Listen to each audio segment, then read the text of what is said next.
Hello, everybody. This is Mr. Ceallaigh, and welcome back to Online Learning. Last time I left you, we had looked at Chapter 23, which was the beginning of the end. Now, today we're going to look at Chapter 24, which tells us a lot about Okonkwo's understanding about his people and how the people really view Okonkwo. It's pretty important. Now, Chinua Achebe displays his writer's craft by echoing an event that happened in the beginning of the book. In the second chapter, the village was assembled together by a man with a metal drum, calling for everyone to meet. This is when Okonkwo inherited Ikemefuna, who is destined to die. In chapter 24, the second to last chapter, a man with a metal drum calls for everyone to assemble. What could this mean for Okonkwo? The metal drum begins to open the story, and again the metal drum begins to close it. Now let's take a look at the way that Okonkwo deals with everything, his family, friends, and then ultimately his clan. Okonkwo's family, when he came back, were really concerned for him. Usually he's very lively, even when he's upset, usually because he's upset. Everybody keeps their distance from him. When Okonkwo's family hears of his release from prison, they prepare his compound and make food for him. Although he does not want to eat, he eats it in a lifeless manner and only does it to please his family. Usually, when he is like this, his family is nervous and just tries their hardest to do what they can quickly. But now they're concerned and hover over him in a way that he wouldn't dare before now. The big idea here is that Okonkwo was painted as a horrible person by our non-Nigerian standards in the beginning of the story. Yet, there is real love and concern being shown because, by Igbo standards, he was a good man. And we're starting to see this at the end of the book, that while we as readers were like, oh, Okonkwo is horrible, he hits his wives and he has no patience. But the thing is everybody gathering around in his time of need really shows that they care for him and that he was a good father, good husband, and a good man. Now, Okonkwo's male friends had to step in after his wives and daughters couldn't comfort him the way that they wanted. So, Obierica, Okonkwo's closest friend, tried to talk with him and to try and revive his usual spirit, but he wasn't having any of that. Later, after that night had passed, Okonkwo had thought about what everybody had been talking to him, and he studied his belongings, and he relived the memories of his past glory. He made sure that his warrior clothes were in good shape. Obierica, the next day, at the clan meeting, tried to keep a calm spirit, and tried to predict how the meeting would go. What happened next was not expected by anyone other than Okonkwo and those close to him. The big idea here is the chapter made it clear that more than just Obierica came to see him, making Okonkwo seem more respected instead of feared. So, in large, we see that there was a group of people that came to his compound to visit him, to make sure that he was okay. If we were to continue our understanding from the beginning of the book, the way that we were led to by Chinua, we would think that nobody really liked him or cared that he returned. This isn't the case at all. He's a respected person who everybody sort of looks up to. Now, the people of Omofia, his clan, Okonkwo lives, breathes, and bleeds for his people.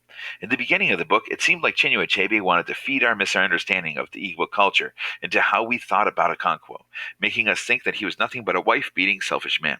But at the end of the book, he turns this notion on its head, and through little tales and small stories, as we, the reader, have begun to understand that the Igbo people thrived off of respect and titles.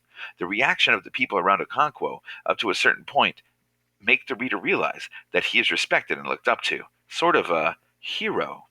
The big problem here is that when someone has higher expectations and builds dreams on those expectations, when nobody lives up to those, it can break a man. Now, Okonkwo, he knows his people. He already had decided on a course of action. As we look at this, we see, as he lay on his bamboo bed, he thought about the treatment he had received in the white man's court, and he swore vengeance. If Omofia decided on war, all would be well. If they chose to be cowards, he would go out and avenge himself. And then he goes on in that reading to really think about the good old days. He thought about wars in the past. The noblest, he thought, was the war against Asike. In those days, Okudo was still alive. Okudo sang a war song in a way that no other man could. He was not a fighter, but his voice turned every man into a lion. Worthy men are no more, Okonkwo sighed. You see, what he's saying here in that first little reading clip I just did is he's saying that there really aren't anybody worthy of being what an Igbo man should be anymore. And I do have to say that this is what every generation all throughout the world says of the younger generation, like, oh, our world's going to be ruined. Look at this generation. So again, we're being connected by this humanity of this reaction that can be done by anybody who feels that the next generation of people is going to fail their people. However, as we go further into this, we see that when he goes into the clan meeting, which is about to happen, he knows that there is one person who's going to argue against fighting the white man. So one of the big things you'll see in the reading here that's highlighted is the fact that Okonkwo does not like this guy. Igbo Wanbe is his name. So he says, I don't care what he does and I don't care what you think of him. All I know is that I despise him. Now, the coward Wanbe never actually spoke at this meeting. What had happened was quite different.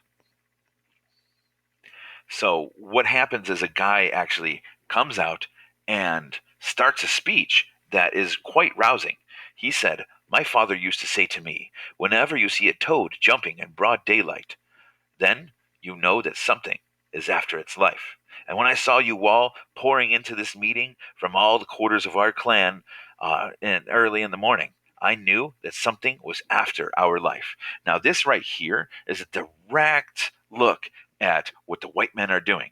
You see, the white men are after the Igbo way of life, not to take it, but to remove it from the Igbo. Because if the Igbo don't have a way of life anymore, the white man can just say, live our way of life. And a lot of people have already started to do that. And this is upsetting to many of the Igbo people, especially Okonkwo. Now, the speaker admits to the clan that the clan is broken. And he also points out that while the meeting does have many people there, not everybody showed up. That people in the past would have showed up in droves for something like this. But the crowd is actually relatively small compared to what it normally is. Now, the big idea here is that this echoes Okonkwo's thoughts about there being no worthy men any longer, because all the worthy men have gone somewhere, or just didn't show up. They've been broken. And finally, some people never change. Now, we're talking about Okonkwo here. Bringing this chapter to a close, the reader sees that Okonkwo does the predictable Okonkwo thing. Now, swinging steel and swag, except this time there's no swag.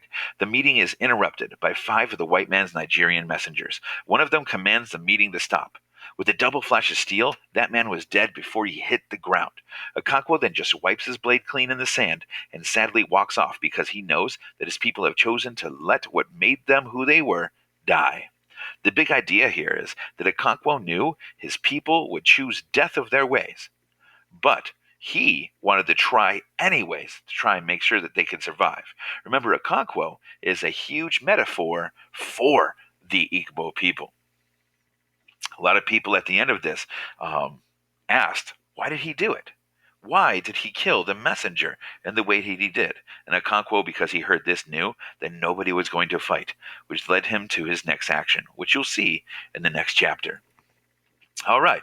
Well, that was a rundown of chapter 24, where things got a little heated, and it really did set up everything for the final chapter, 25. So you'll be seeing that next time. Until then, take care. Be well. I love you all. Now let's get out of here.